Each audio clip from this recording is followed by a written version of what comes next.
We have to talk about the new Enchanter class. The new Enchanter class is actually really cool, and honestly, I wish it shipped with the base game, because the way you have to unlock it is very unfortunate. It's behind the DLC Xenologue, which is, you know, kind of a chore to beat on normal if you're trying to unlock it just for Maddening run. But the new class is what Chi Adept was missing. So I do like Martial Monk. I think it's fine, and Martial Master. I think these are good classes, but I was really disappointed in the lack of utility classes in Engage, because there's this whole class type, Chi Adept, and there's only one thing that could make use of Chi Adept, or there's only like one Chi Adept. The same thing with Armor. There's not that many Armor classes, there's not that many Chi Adepts, so we finally get Enchanter. And it honestly is really cool, and there's a lot it can do. So there's Item Surge and Weapon Surge, both of which boost allies or a specific weapon type in this case.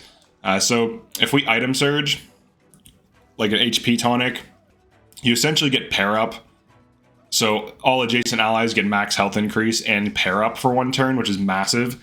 So if there's just like a particular part of a map where there's a lot of chain attack spam, if you want to do like a bonded shield strat, you could have it so that the bonded shield unit who's going to be attacked has pair up, which is very good. Also for strength, you can reduce weapon weight, which is kind of nice. It's like situational. It's definitely not the best thing. Increasing strength is nice though. The speed, granting immunity to freeze. This is massive for certain maps that have free spam. And this one is crazy. The meal gives you holdout for one turn. Well, not necessarily one turn. Actually, no. Start of combat once. Yeah. So guarantees survival with 1 HP if HP is 2 or more. So it gives you holdout +++ for a single combat, which is pretty good. You only can do this once per battle though, but the fact that Enchanter at level 5 can pull items from Convoy, as long as you have a meal, it can always pull a holdout +++. It can pull a pair up out. It can pull a weight reduction. It can pull freeze immunity out. Let's see what else it can pull out. So we can Convoy here. I'll just throw some of these items in, so we can go over more things. All right, so let's do Dex. Let's do Defense. So Res also does something, and a lot of the other items do as well. So for example, Antitoxin and Vulnerary. Okay, so let's look at some of these other items. I'm not going to cover all of them, we'll just cover most of them. Elixir, this one's very interesting. You fill unit and adjacent allies engage meter by 2. Now imagine this with dancing. This has some ridiculous potential. If you dance and contract this, you can completely reset people's engage meter. Basically, like, this is crazy. This makes Elixir one of the best items in the game now when using an Enchanter on DLC runs. This alone can break the game. Dexterity, immunity to break. This is huge because if you're running tanks that aren't generals, they can be broken, and this allows you to ignore break. And then defense grants reflect physical damage taken to unit and adjacent allies for one turn. This is also really good. So you have, and then the res one is reflect magic. Then antitoxin, heal status effects for unit. This is just a straight up cleanse now.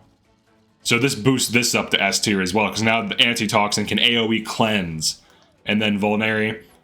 Look, I don't even have to say it. This is crazy. Dude, Enchanter is so good. I really wish it was in the base game. It's so unfortunate. Now, I guess what you could do is beat the Fell Xenologue, you know, early on a new save file that doesn't run any DLC at all. So you would run a Maddening run.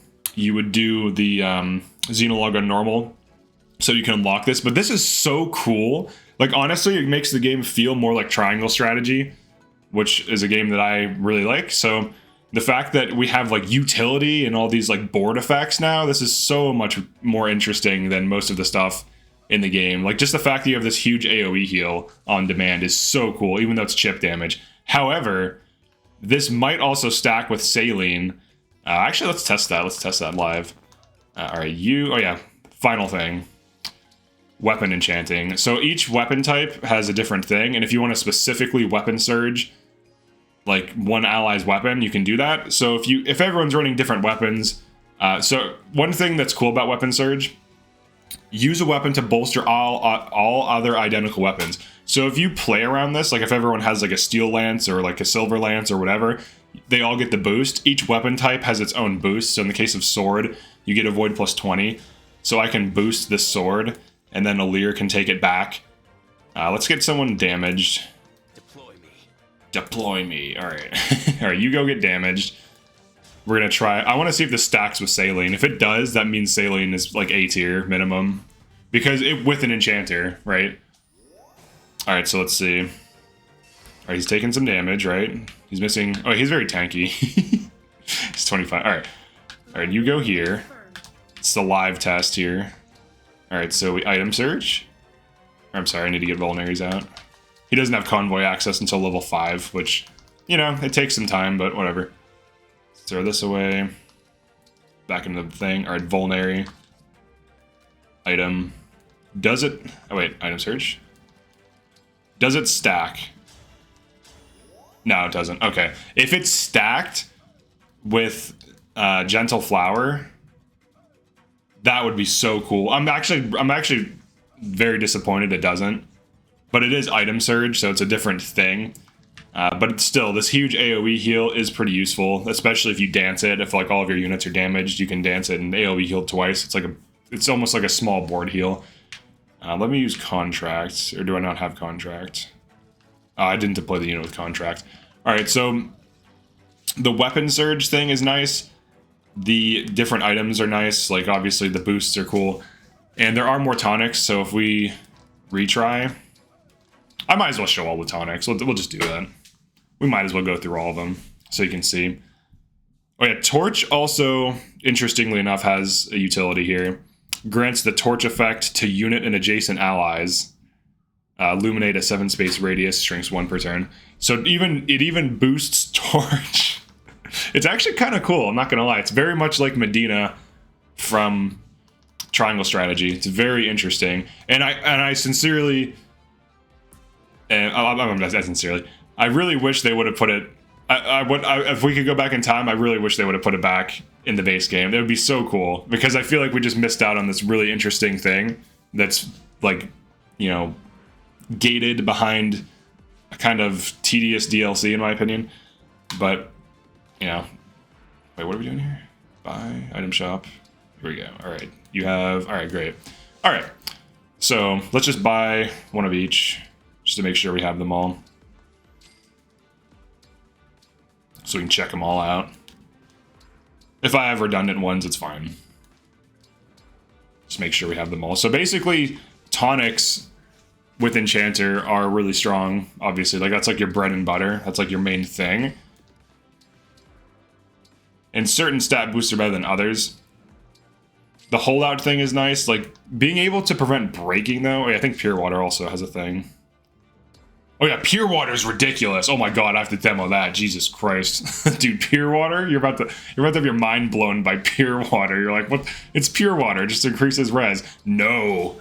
It does so much more than that. just the Pure Water. Alright, let me show you Pure Water. I know you might be skeptical. All right, let me make sure. Alright, I can hit a guy. Alright, so before I do anything, I'm going to attack something just to see how much damage I deal. Let's just use this, whatever. Alright, so 27 damage twice. Great. Alright, that's how much damage I deal. Okay, now let's have Jean Valjean come over here. Convoy. A Pure Water. Alright. Okay. Okay, grants effective corrupted to unit and adjacent allies for 1 turn. Alright. I'm pretty sure I can move with it. I can, okay. Okay, this is stupid. This is so stupid. You know, just doubles your damage. This breaks the game in of itself. Don't... Honestly, maybe it would be a bad thing if this was in the base game. Everyone... Dude, 4 allies get a... Do you know how crazy that is?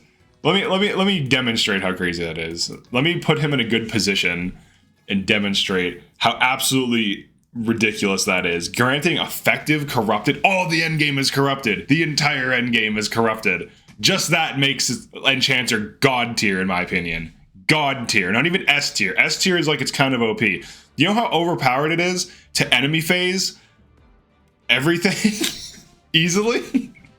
you just, like, you know how much better Bonded Shield is now? Because you can just make your dude's weapon, no matter what it is, effective versus corrupted. You know how crazy that is? That is not okay. That is like the definition of overpowered. All right, let's get some like high mobility units. Oh, I can't switch a Lear, of course. Let me get some higher mobility units if I can. All right, and then inventory. The pure water. I would be doing you a disservice if I didn't mention the pure water thing. I almost forgot about it for a second. I'm like, wait a second. What about pure water? Like the most obscure. I'll give Intelligent Systems some credit here. They turned one of like the most situational, borderline useless items into the best item in the game because it completely changes the end game now.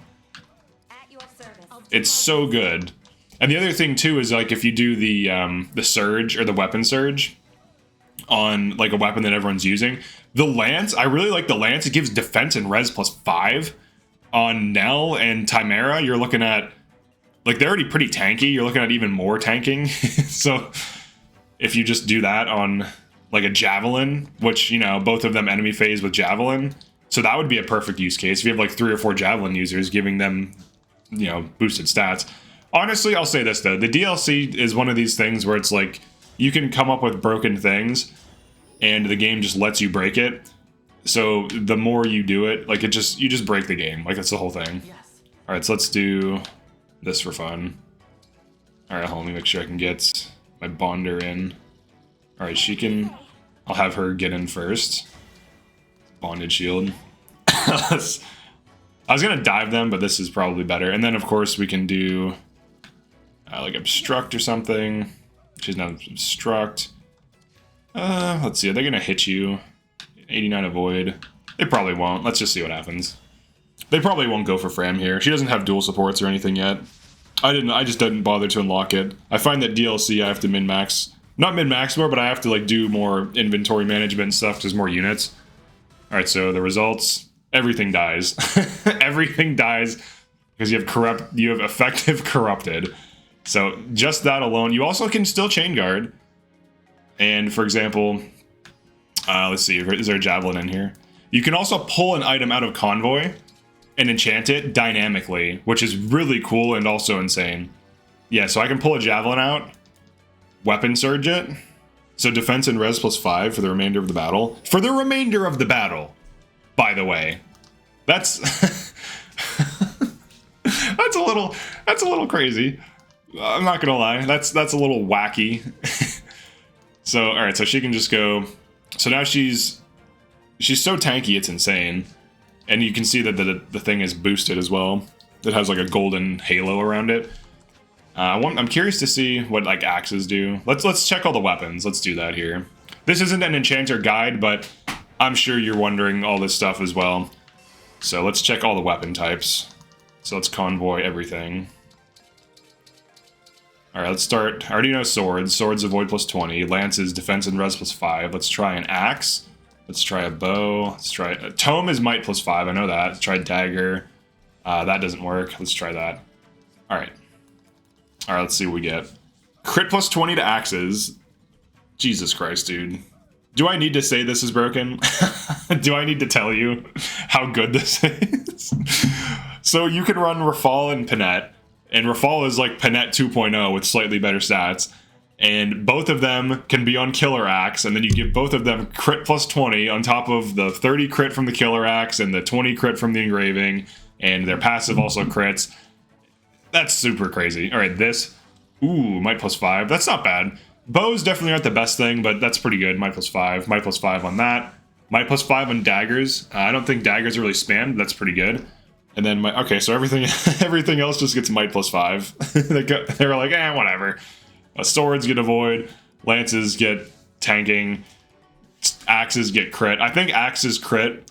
I think the play is to run like 3 Killer Axe units and give them all crit +20 and have the game play itself. Dude, like this plus the effective corrupted and then gauge meter filling. This is so wild. This is truly wild. And you still have chain guard. You still get chain guard. So all these just give might +5. Honestly, a little disappointed in that. I was hoping for something more interesting. Like maybe bows, if you you know, shoot down a flyer, you get Canter or something, or I don't know, some interesting mechanical thing. So just kind of generically boosting. Now the initiate art, or I'm sorry, the arts, like Flashing Fist, giving might +5 to a bunch of Flashing Fists is crazy, but it's not really good on enemy phase, but it's still something to mention. Might +5 on Silver Dagger. If you have like, you know, 2 or 3 Silver Dagger users, that's pretty good. Boosting Tomes is really good for damage if you have a bunch of Bolganones, for example. So if you have like 3 to 4 Bolganone users, which could happen on a team, like you'd have like a bunch of Mage Knights and Sages or whatever. Probably Sages. Bow boosting, I don't really think it is it, but definitely crit boosting axes is really stupid. That's absolutely crazy. Crit +20, that's definitely one of the better ones, especially with like the killer. Arguably, in some ways, we're in a killer axe meta, like a killer axe, killer bow, whatever. Oh, not killer bow, but if you're running that Panette build. But yeah, pretty wild, pretty crazy. Definitely recommend trying out Enchanter. It's weird that it's cheaper than Mage Cannoneer because it's clearly better than it by like a huge margin. I feel like the developers of the game themselves are undervaluing how strong this shit is. But yeah, that's it for this one. Definitely like and subscribe. I also think it's hilarious how this is clearly, in my opinion, meant to be like a female's outfit, but then like the dude's outfit. I feel like the dudes get shafted here a lot, where they don't get a cool outfit. They just like, just give them the female outfit. They won't notice. It's like, well, we do notice, and it's still weird. It's kind of, it's funny, but it's like they can't get their own outfit for Enchanter that looks cool, like some cool, like Sage type thing. Not this game Sage, of course. All right, but that's it for this one. Peace.